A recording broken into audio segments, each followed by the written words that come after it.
Hello, beautiful viewers, and welcome back to my channel. How you all doing? I hope you're all doing fine. It's a pleasure to be here, and I hope you are all excited to be here too. And if you're here for the first time, you are also welcome. But please don't forget to do one thing: hit that subscribe button down below. And also don't forget to like the video. And if you have not seen the previous video, please go through the playlist and kindly go through all those videos. And like I normally say, you help grow this channel. And it's not where it should be yet, but with your support, the sky is just the beginning. So welcome back to today's episode. And I will be talking about something very important. I'll be sharing some information. And what is that I want to talk about today? It has to do with the immigration to Germany. I live in Germany for a couple of years now, so I've gotten a lot of feedbacks, direct messages from friends, from families, from some lovely people out there that I've even yet to meet face to face. And some have kind of suggested that, okay, Femi Julo, you need to talk about this. You need to get some information out to people so that they will be able to know, okay, what they are into. If somebody intends to come over to Germany, and some don't even have the right information on what they need to do. And let me say this as a disclaimer: I'm not speaking as a travel expert or a visa processing agent or whatever. So please note that I'm only going to speak from my little experience and what I've been able to gather in form of information and research that I've done, and just to help people make the right decision. That is basically what I do. Information that will be helpful to you in your decision making, and so that because you have a lot of people here, and they wish they had those information before they moved initially. So I know some people for different reasons intends to come to Germany. I don't know who is out there. So for whatever reason, and I will be sharing or giving you the necessary information as regards how Germany is, and it's not gonna be in one video, so that's why this is going to be in series. I decided to put it in series so that we can get the whole information and nothing will be missed out. So I would take it right from the scratch. So if you know what I mean, so sit back and I will want you to give me your ears, as it will be very important. I've taken my time to go through some materials. These are proven materials, and I'll put it in a form of slide. So we're going to be having a slide presentation. I think I kind of make everything simpler by putting it in slides rather than reading through a whole uh, bunch of pages. So with slides, I think it makes it a lot easier for people to get the right information they need, and they can even read while I'm talking. So without much ado, let's go straight into the business of the day. And yes, you can see the slide there, immigration to Germany. Today I will be speaking about the background, that is what necessitates the large immigration we've had to Germany in the time past till this present time. I will be sharing with you in this series. Let me take this down for now so that I can have your attention. So what informed government policy, what informs government changing the rules of engagement, because the rules you had 10 years back is not the same as you have it today as regards immigration, as it concerns different people from different part of the world. And Germany is this the current Germany is a multicultural nation. And what do I mean? You have people from different backgrounds. I can liken Germany to USA. So you have people from different religious background, ethnic background. Everybody at one point or the other have migrated here. So there is a kind of intercultural relations. You have people from Asia, you have people from Africa, people from the Americas, and all sorts. Even some people that within the Schengen nation have migrated here, and so everybody kind of meet up here. So it's quite interesting, right? So let's go straight to the slides once again. So I will be reading through the background. I prepared this so that you can be well informed. And for those of us that are still have not made up our mind, I think this will be well informative and educating at the same time. So lend me your ears as I give you a background of immigration to Germany. Immigration to Germany refers to the movement of non-German citizens, I beg your pardon, to Germany. Since 1990, Germany has consistently ranked as one of the 5 most popular destination countries for immigrants in the world. And as of 2019, around 13.7 million people living in Germany, or about 17% of the population, are first-generation immigrants. The majority of immigrants in Germany are from Eastern Europe, Southern Europe, and in the Middle East. Immigration to modern Germany has generally risen and fallen with the country's economy. The economy boom of the 2010s, that is between 2010 to 2016, I think, if I'm correct, there was so much economic boom within Germany, and this was all as a result of series of laws that were made then, and I mean immigration laws that were set up, which encourages a lot of people to migrate into Germany, and that's kind of skyrocket the economy up. Coupled with the elimination of working visa requirement for many EU citizens, because that wasn't the case before. Because even as EU citizens, that I mean those that were within countries that were the poor countries that were within the European nation, need to have a working visa, what they call work permits, before they can. But that was abolished, and it gave a lot of people from the smaller countries that are not as strong as Germany the opportunity to migrate to Germany and start working. That brought a sustained inflow from elsewhere in Europe. Separate from economic trend, the country has also seen several distinct major waves of immigration.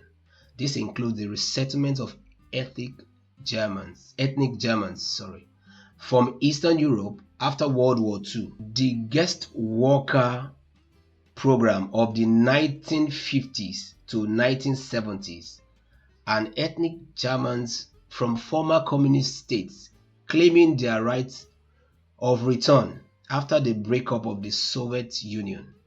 Germany also accepted significant number of refugees from the Yugoslav wars in the 1990s and the Syrian civil war. So I still continue with the background. The German Democratic Republic, GDR as it's called then, this was if we go back to history, Germany was split into two after the Second World War, so whereby we had the western part being controlled by the Western allies that conquered Germany during World War II. That includes US and some other countries.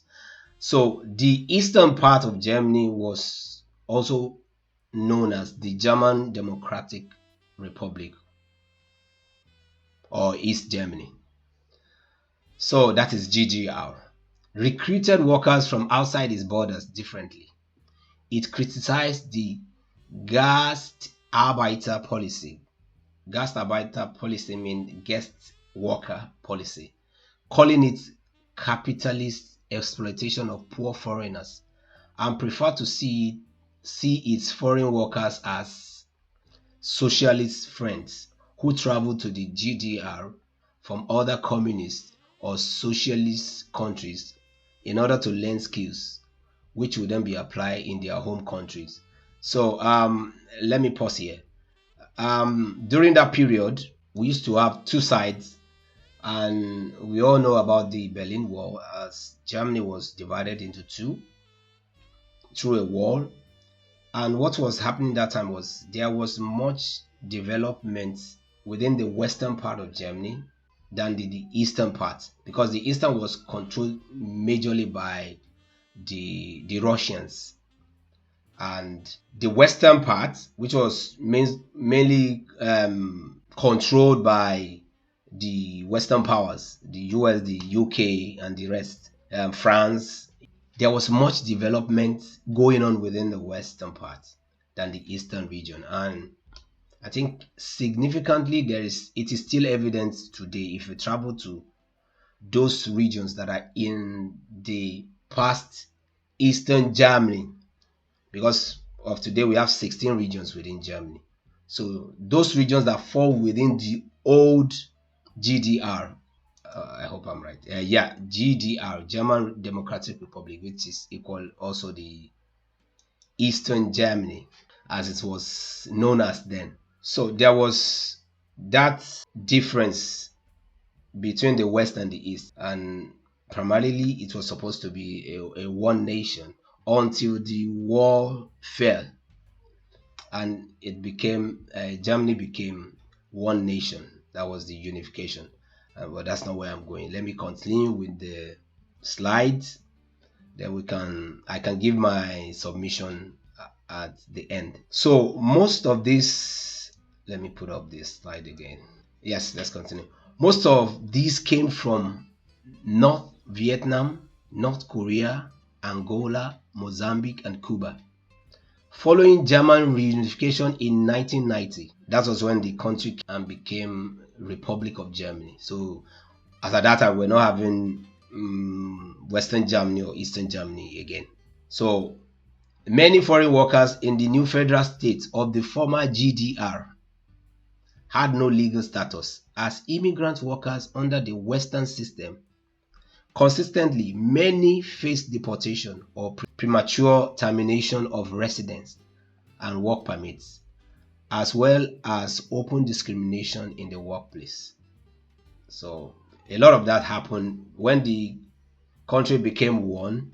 So some of the Gastarbeiter, which is also like foreigners that migrated here and were working, didn't have status, especially those ones that were in GDR, the Eastern Germany, which was controlled by the Russians. They didn't have that status when the unification came up in 1990, when the country became one. So that was one of the challenges. Some had to go back because of no status.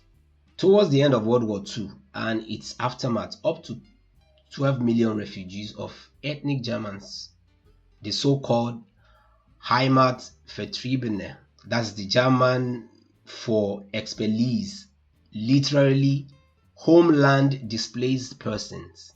That is, these were Germans that were scattered because some fled the country because of the war and were all scattered around.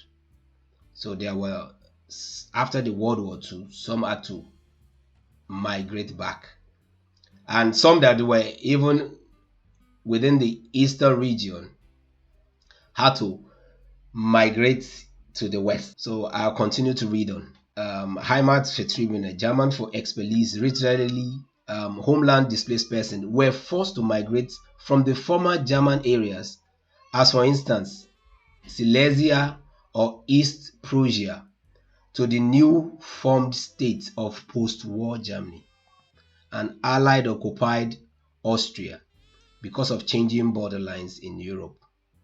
A big wave of immigration to Germany started in the 1960s due to a shortage of laborers during the Wirtschaftswunder.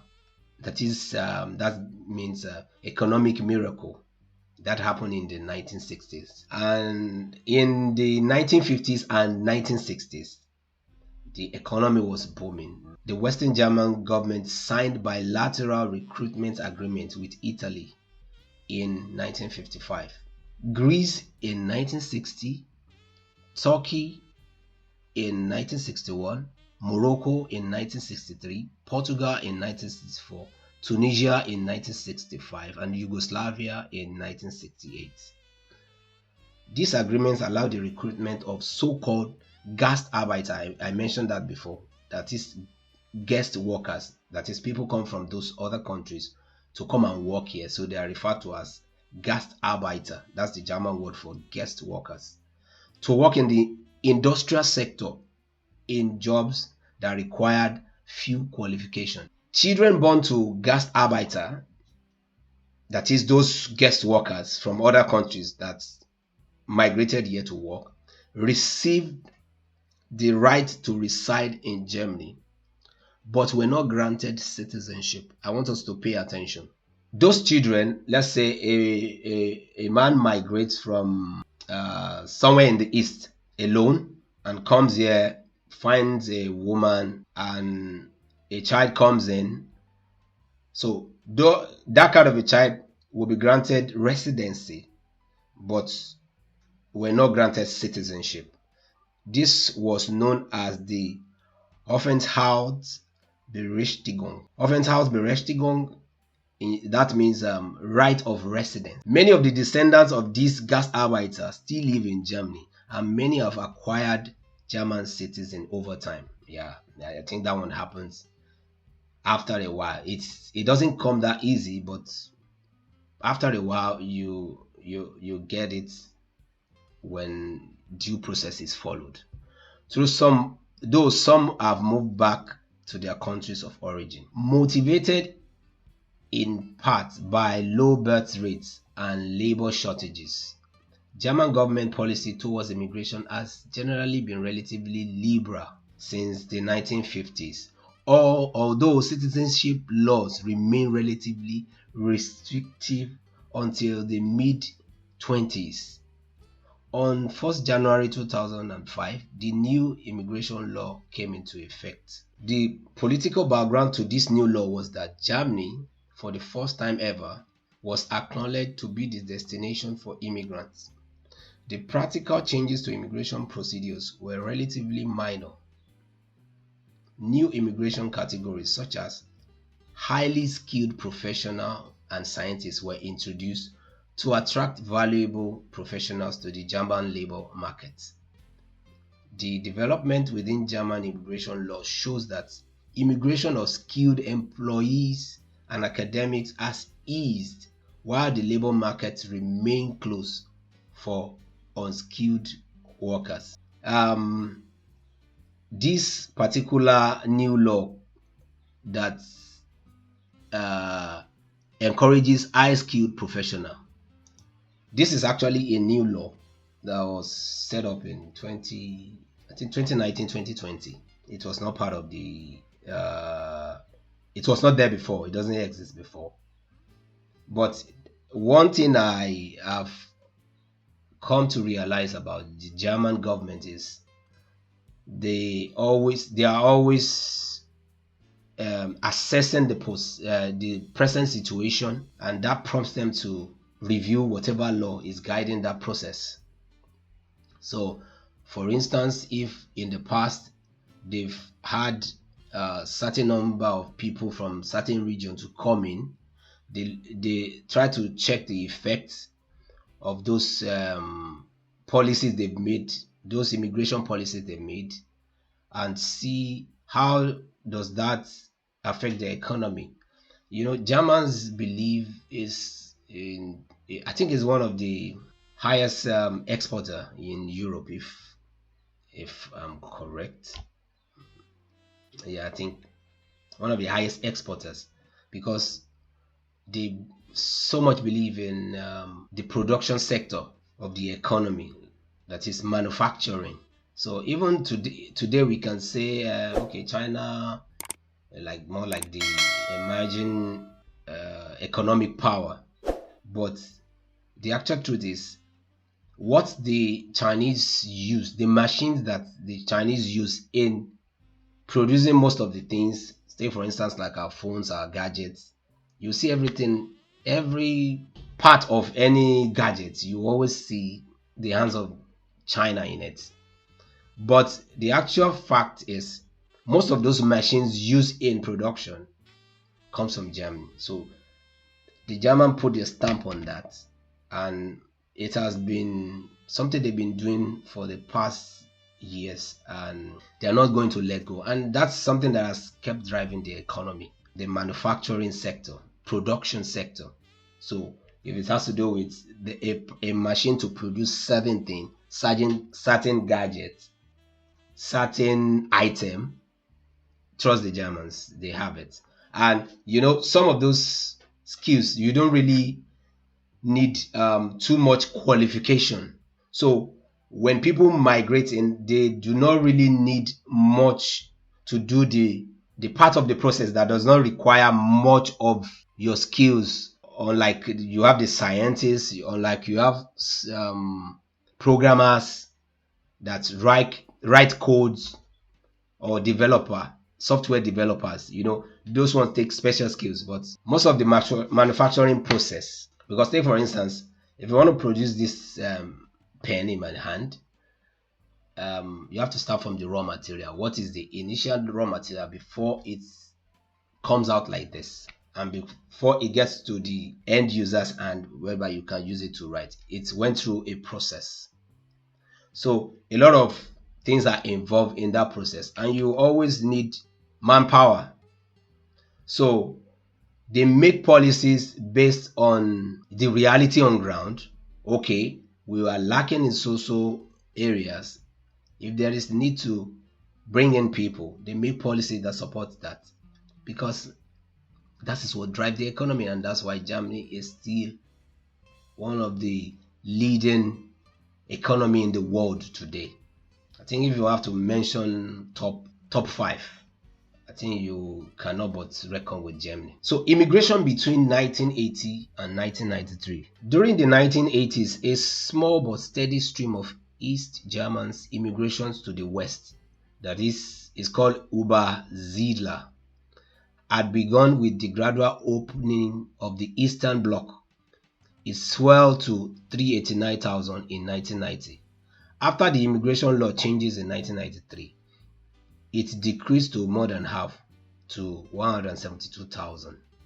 That is, after the unification of East and West Germany, because there was much development in the western part of Germany. So we were seeing most of the people that were in the former GDR migrating to the west. That's what it's called, Übersiedler. They are Germans, but they were, people always move for economic reasons. See, okay, there's much advancement, there's more job in certain parts. People migrate towards that area. So that was what happened. During this same time, the number of ethnic Germans, Aussiedler, Germans who had settled in German territory, sometimes for centuries until World War II, that is the present day Eastern Europe and Russia, began to rise in the mid-1980s to about 40,000 each year. That is, Germans that have fled due to World War II, started moving back in. In 1987, the number doubled. In 1988, it doubled again, and in 1990, nearly 400,000 immigrated.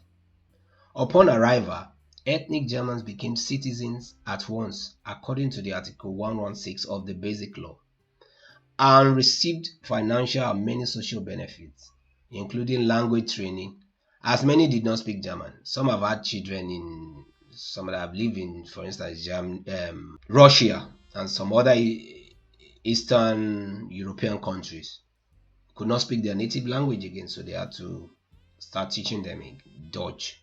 Now, social integration was often difficult. Even though ethnic Germans were entitled to German citizenship, but to many Germans, they did not seem German because they've stayed too far from the country before moving back. In 1991, restriction went into effect in that ethnic Germans were assigned to certain areas, losing benefit if they were moving.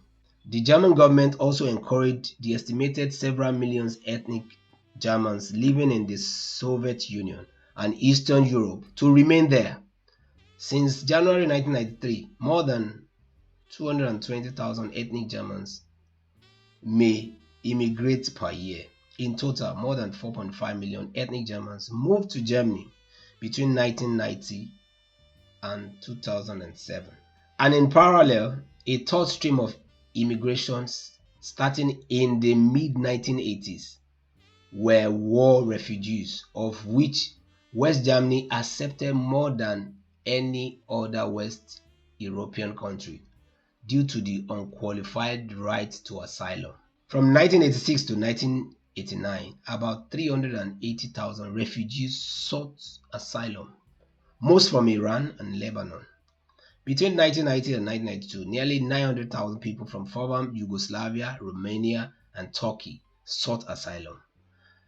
And in the United Germany, in 1992, 438,000 applied, and Germany admitted almost 70%. You can imagine admitting 70% of 438,000 asylum seekers registered in the European community. By comparison, in 1992, only about 100,000 people sought asylum in the US. That is, as compared to even US, Germany took more asylum seekers, even more than US. The growing number of asylum seekers led to constitutional change, severely restricting the previous unqualified right of asylum that former refugees held sacred because of their reliance on it to escape the Nazi regime.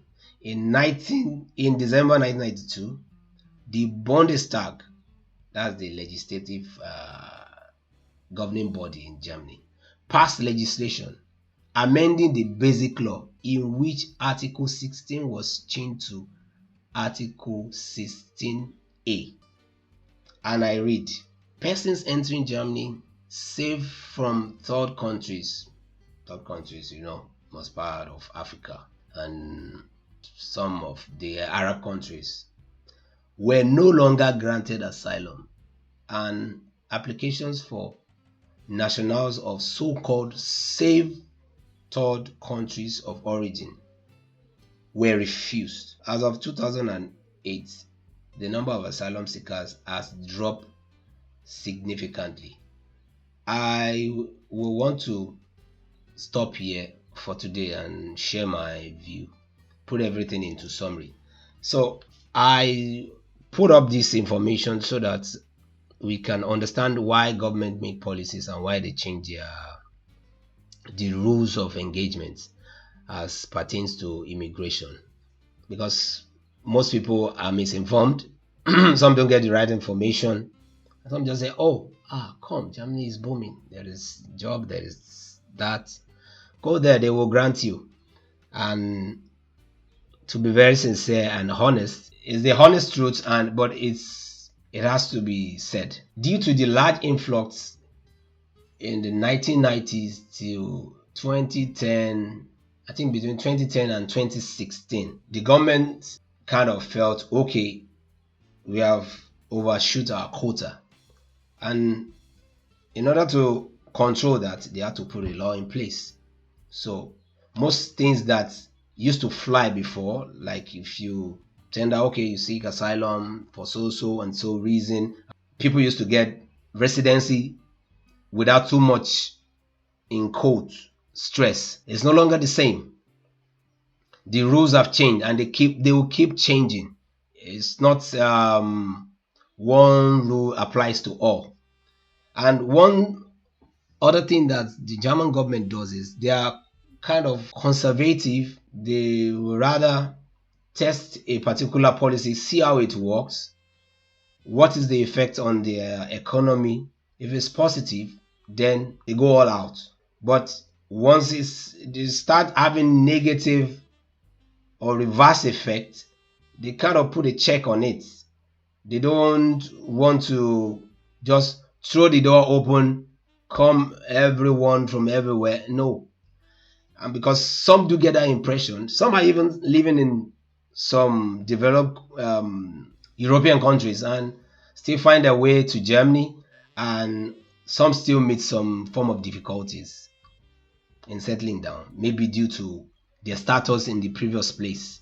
Some are misinformed and feel things were the same way it used to be in the 1990s, in the early 2000s. A lot of things have changed and it will keep changing. I will be doing this in a series, and the next one will be much more on, I'll be talking about the different visas that are available in Germany and who is qualified. Then in this particular slide, I mentioned about the professional and skilled workers visa. I will talk much about that in the subsequent video. So, but I want to leave it at that, and I want to thank you for your time, because I'll be giving you information from time to time as pertains to Germany, German laws, and as it pertains to their immigration process.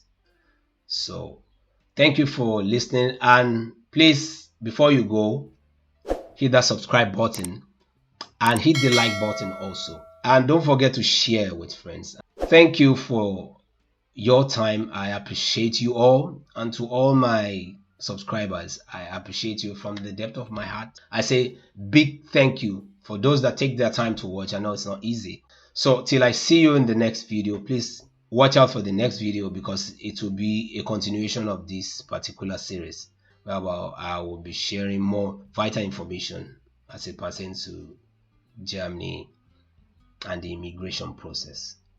Thank you for your time, and I will see you by the next video. Bye.